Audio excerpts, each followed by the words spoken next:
노무현 대통령 앞에서 검사가 대통령님은 몇 학번이신가요? 이런 질문을 했고 그러한 질문을 받았을 때에 노무현 대통령이 느꼈을 자괴감이라는 거는 말로 다 못하는 거죠. 회사 내에서 특히 오너, 경영자, 그러니까 사장님과 소유 경영자와 직원 사이에서는 민주주의는 없는 거죠. 심지어 상사와 부하 직원 사이에도 민주주의가 성립이 안 될 수 있는데, 왜냐하면 당신이 상사고 내가 부하라 해도 당신이 나나 똑같은 주권을 가진 민주 시민이야. 이럴 수 없는 거죠.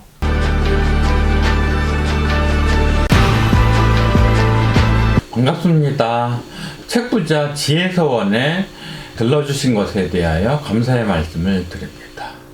이번에는 재윤경 작가님의 빚 권하는 사회, 빚 못 갚을 권리, 이 책을 두고서 2부로 진행을 하겠습니다.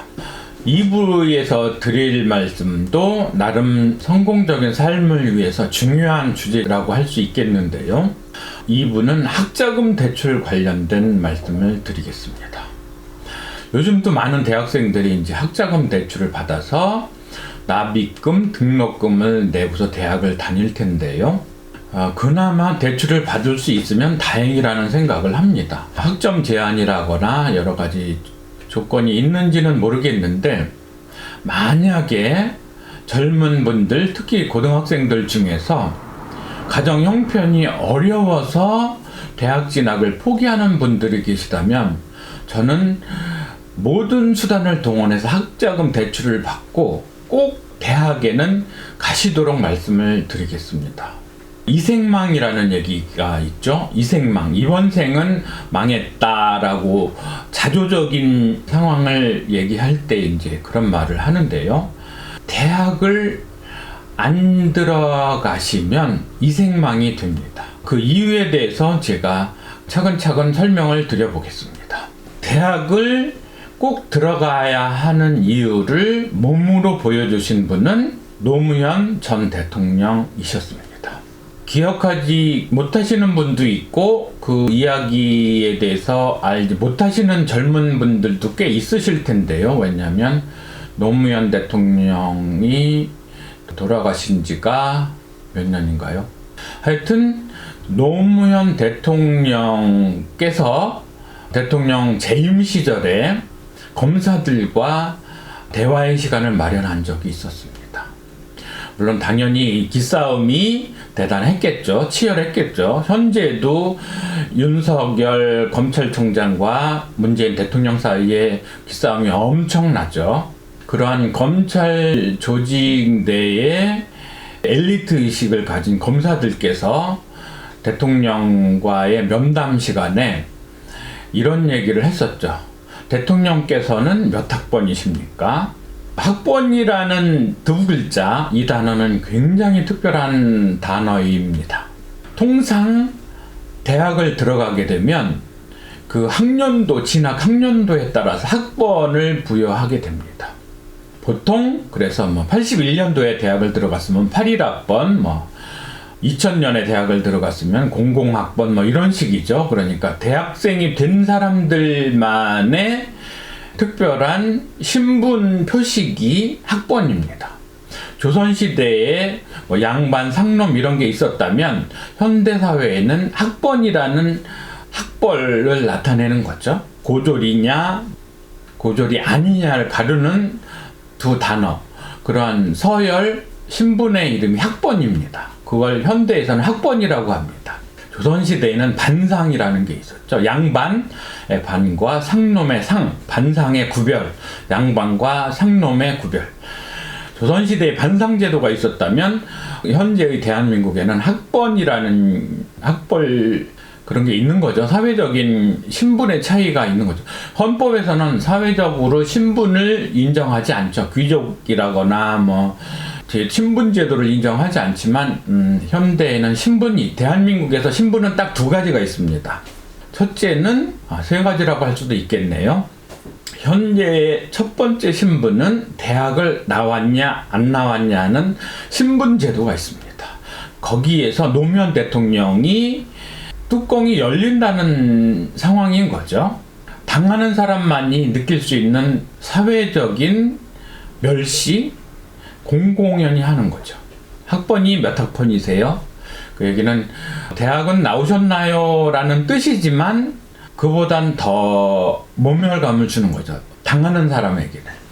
두 번째로 우리 사회에 존재하는 신분 제도는 소위 말해서 재벌이죠. 보시면 민주주의는 회사 문 앞에서 멈춘다. 이런 책이 있고 저도 리뷰를 할 생각이기는 한데 회사 안에서는 민주주의가 없죠. 회사 내에서 특히 오너, 경영자, 그러니까 사장님과 소유 경영자와 직원 사이에서는 민주주의는 없는 거죠. 심지어 상사와 부하 직원 사이에도 민주주의가 성립이 안 될 수 있는데, 왜냐하면 당신이 상사고 내가 부하라 해도 당신이 나나 똑같은 주권을 가진 민주 시민이야. 이럴 수 없는 거죠. 하라면 해야 되는 거죠. 그런데 재벌 오너들의 경우에는 특히 더하죠. 재벌의 오너면 조선시대의 양반과 똑같이 보시면 됩니다. 그리고 재벌 오너에게 불임을 당하는 소위 말해서 머슴론 있죠. 한보철강의 한보 시절에 나왔던 얘기이기는 한데, 회사 안에서, 기업 안에서 직원들, 소위 말해서 머슴들은 동등하지가 않죠. 그런 의미에서 재벌의 반열에 오른 계층들은 많이 봤죠. 뭐 한진 사태, 또 여러 가지 갑질 사태를 통해서, 기업 경영주들의 갑질 사태를 통해서 재벌이라는 것이 신분으로 작용을 한다는 말씀을 드려야겠고요. 그래서 오늘은 취지를 따라서 학번이라는 신분 제도에 대해서 고찰을 하면서 내용을 돌아보도록 하겠습니다. 노무현 대통령 앞에서 검사가 대통령님은 몇 학번이신가요? 이런 질문을 했고, 그러한 질문을 받았을 때에 노무현 대통령이 느꼈을 자괴감이라는 거는 말로 다 못하는 거죠. 그런데 여러분들 중에 결혼에 임박해서 아니면 교제를 하는 과정 중에 남자분이든 여자분이든 일반적으로 몇 세대 전까지만 해도 남자들이 특히 더했겠지만 그런 거죠.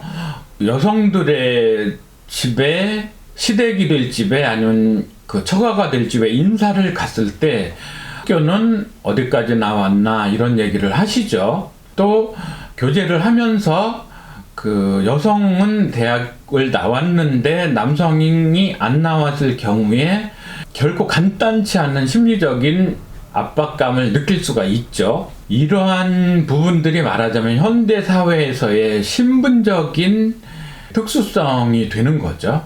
그래서 이런 문턱 저런 문턱 때문에 대학을 나오지 않게 되면 이생망이 될 수 있는 약간의 모멸감을 느끼면서 살아가야 될 수 있는 상황이 될 수 있습니다. 그건 사회적, 현실적으로 불안한 대우, 차별 이런 게 있어서 대학을 가는 것이 좋다는 말씀도 드릴 수 있지만, 사실은 그보다 더 근본적인, 아니면 제가 드리고 싶은 긍정적이고 바람직한 의미에서의 대학을 꼭 가야 하는 이유는 저는 따로 있다고 생각을 합니다. 대학이라는 의미는 말하자면 인문학과 거의 비슷한 어감과 가치를 사람들의 삶에 부여한다는 생각을 합니다. 대학이라는 기간에, 대학 시절에 뭐 엄청난 배움이 있다거나 그렇다기보다는 대학이라는 문턱을 넘어 들어섰을 때의 정신적인 긍지, 자존감, 자신감, 세상을 만만히 바라볼 수 있는 투지, 이런 것이 대학 생활을 통해서, 대학 문화를 통해서 정신적 자긍심으로 다가오게 되죠. 대학 문턱을 넘어서 보지 않으면 공유할 수 없는 부분들이 있기 때문에 그쪽 세계에 안 들어가 본게 되면 자기도 모르게 본의 아니게 꿀리는 상황이 올 수 있는 거죠. 속칭 사람들이 뭐 쫄지 마 이런 얘기를 하지만 대학 문턱을 안 들어가 본 사람은 대학을 당연시하는 세상에서 쫄 수밖에 없는 상황이 되는 거죠. 그 부분은 이제 신분적인 차원에서 쫄게 된다는 의미에서 첫 번째 카테고리라면, 두 번째로는 세상을 바라볼 때 인문학적인 기본 소양이 완성되는 것이 대학이라는 커리큘럼을 통해서이기 때문에 꼭 누려라 이런 얘기인 거죠. 요즘은 대학이라는 것이 뭐 거의 취업기관으로 전락해 있고, 대학 생활 중에도 경제적으로 여의치 않으면 아르바이트를 많이 하기 때문에 좀 덜 느끼겠지만, 저희 세대까지만 해도 사실은 의뢰 부모님들이 뭐 소 팔아서 뭐 땅 팔아서 대학은 보내주시는 걸 당연시했기 때문에 또 아르바이트 자리가 그렇게 사회적으로 넉넉하지도 않았고요. 그래서 소위 그래서 그 당시에는 우골탑이라는 얘기가 있었어요. 집에 소 팔아서 대학을 가서 소의 뼈들에 말하자면 그렇게 해서 나온 대학이 어떤 정신적인 지지와 자긍심과 자존감과 세상을 만만하게 바라볼 수 있는 투지, 이런 걸 부여할 수 있기 때문에, 그리고 그 기간 중에 낭만적으로 누려봤던 사유의 시간, 사색의 시간, 고민의 시간, 또 많은 독서, 또 특별한 어떤 인간관계, 동아리 활동, 때로는 고뇌, 또 때로는 삶에 대한 진지한 고민, 또 계획, 이런 걸 통해서 얻는, 대학에서 주는 어드밴티지가 너무 많기 때문에 저는 무조건 대학을 가야 된다. 대학의 문턱을 못 들어서면 말하자면 특별한 의미에서의 상처를 받고 아니면 장애같이 대학이라는 문턱이 본인에게 다가올 수도 있어서, 사랑을 하는데 남자는 대학을 못 나왔고 여성은 대학을 나왔을 때의 처가에서 바라보는 시선, 아니면 안 그렇다 해도 본인이 느낄 자괴감, 부담감, 그런 스스로에 대한 모멸감, 그런 여러 가지 이유로 해서 대학은 꼭 나와야 되는데, 그럴 때 가장 커다란 장애물은 대학의 입학금인 거죠. 뭐 500만 원, 600만 원.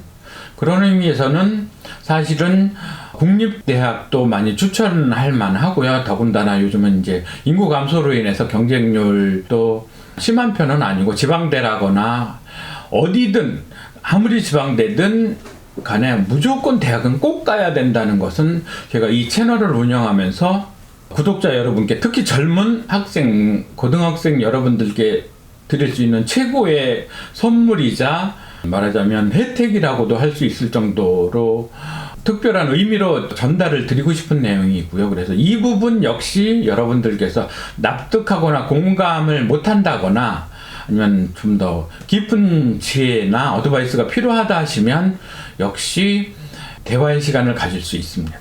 그래서 남겨주시고, 그렇게 해서 본론은 이겁니다. 돈이 없더라도 학자금 대출 제도가 있으니까 반드시 대학을 가라. 그러면 이런 얘기를 하는 거죠. 빚내서 대학 나와서 사회 출발 초년생들이 빚더미에서 시작한다. 이랬을 때에 제가 다시 드리는 지혜 말씀이 있기 때문에 이 2부의 시간을 마련한 거거든요. 그래서 몇천만 원, 뭐 많게는 뭐 5천만 원, 뭐 총액이 얼마나 될지 모르겠는데, 그러한 대학 등록금 대출로 인해서 사회에 나와서 부담이 될 수 있죠. 그런 의미에서는 이제부터가 본론인데, 저는 사회에 나오면서 여러분들에게 대출을 받아서 대학을 졸업하고 사회에 나와서 저는 과감하게 여러분께 파산이라는, 개인 파산이라는 사회적 법률 제도를 활용하실 것을 특별히 강추드립니다. 그래서 일단 빚은 털고 가시는 게 맞습니다. 대출금 갚으시기보다 대학에 들어가는 사람들에게 사회가 대학 학자금 대출 제도를 마련했듯이 여러분들이 사회에 나올 때에는 다시 여러분을 위한 사회적 법률 제도가 있는데, 그것이 파산 제도입니다. 그래서 갚을 수 없다는 디폴트를 선언하시고 아예 대출 채무를 탕감을 완전히 받으시길 바랍니다. 그렇게 새롭게 출발하셔서 뭐 대기업을 들어가느니 뭐 이런저런 취업에 장애가 되느니 하시지만 찾아보면 빚 없이 새롭게 중소기업이든 어느 기업이든 아니면 자영업 창업이든 출발하실 수 있는, 빚 없이 출발하실 수 있는 기회가 훨씬 나은 거니까 저는 파산제도를 활용하시라고 그렇게 권장을 드리겠습니다. 그래서 빚 없이 출발을 하시고 이도저도 안 되면 창업을 하시기 바랍니다. 최고의 창업 아이템은 누가 뭐래도 유튜버가 되시는 겁니다. 그래서 저도 유튜버로서 제2의 삶을, 인생 2막을 열어가고 있거든요. 그래서 젊으신 여러분들은 특히나 하실 수 있고 어쩌면 가장 유망한 창업 아이템이고 가장 성공률도 높은 창업 아이템이실 테고 해서 유튜버에 도전하시면서 자기만의 색깔로 퍼스널 브랜딩도 하시면, 빌 게이츠는 이제 그렇죠, 막 저커버그도 그렇죠, 요즘이라면 제프 베조스도 아니고 마크 저커버그가 맞겠네요. 스티브 잡스도 이제 고인이 되셨으니까. 그래서 전 세계 상대로 만만히 여러분의 그 웅지를 펼쳐나가실 세상이 열려있기 때문에 시대 상황이 이렇게 좋을 때 차라리 취업 안 되시면 창업하셔도 되니까, 창업 아이템 많으시니까. 이래저래 저도 유튜버 경력 3년차 넘어서서 산전수전 다 많이 겪었기 때문에 역시 어드바이스가 필요하신 분들은 준비된 마음이시라면 제가 또 도울 용의가 있으니까 그렇게 두드려 보시고, 그래서 오늘의 주제인 빚 권하는 사회에 빚 못 갚을 권리, 여러분들 대학 학자금 대출 받으신 여러분은 빚 못 갚을 권리도 있습니다. 그래서 이러한 제도를 활용하셔서 새롭게 가벼운 발걸음으로 사회에 나오셔서 성공의 길로, 지름길로 달리시길 권장드리면서 오늘의 결론은 대학은 반드시 가라. 아무것도 없으면 무슨 수를 쓰든지 대출을 받아서 대학을 가라. 그래서 아르바이트는 적당히 하셔도 좋은데 충분히 책 읽고 낭만을 누리시고 그래서 대출을 더 많이 얻어서 더 많은 자유의 시간, 사유의 시간을 가지시고 경험상 아르바이트는 하시되 열정페이, 뭐 최저임금 이런 쪽에 휘둘리시면서 너무 돈만 벌으려고는 애쓰지 마시고, 대출이 있으시면, 하실 수 있으면 모든 수단을 다 동원해서 최대한으로 대출 받으셔서 더 많이 읽으시고 더 많이 시도하시고, 그리고 사회에 나오시면 일단은 파산을 하셔서 채무를 모두 탕감을 받으신 다음에 새롭게 출발하실 것을 권장드리면서 여러분들의 파이팅을 응원하겠습니다. 파이팅! 좋은 미래가 여러분 앞에 있다는 걸 믿으시고, 특히나 세상에 공짜가 있죠. 공짜 점심도 없지만 공짜가 딱 하나 있습니다. 요청할 권리, asking is free. 그래서 누구에든 저에게든 요청하시는 것은 공짜입니다. 요청하시는 데에는 돈이 들어가지 않습니다. 그래서 댓글 활용하여 주시고 여러분들의 성공과 행복을 기원드리겠습니다. 감사합니다. 수고하셨습니다.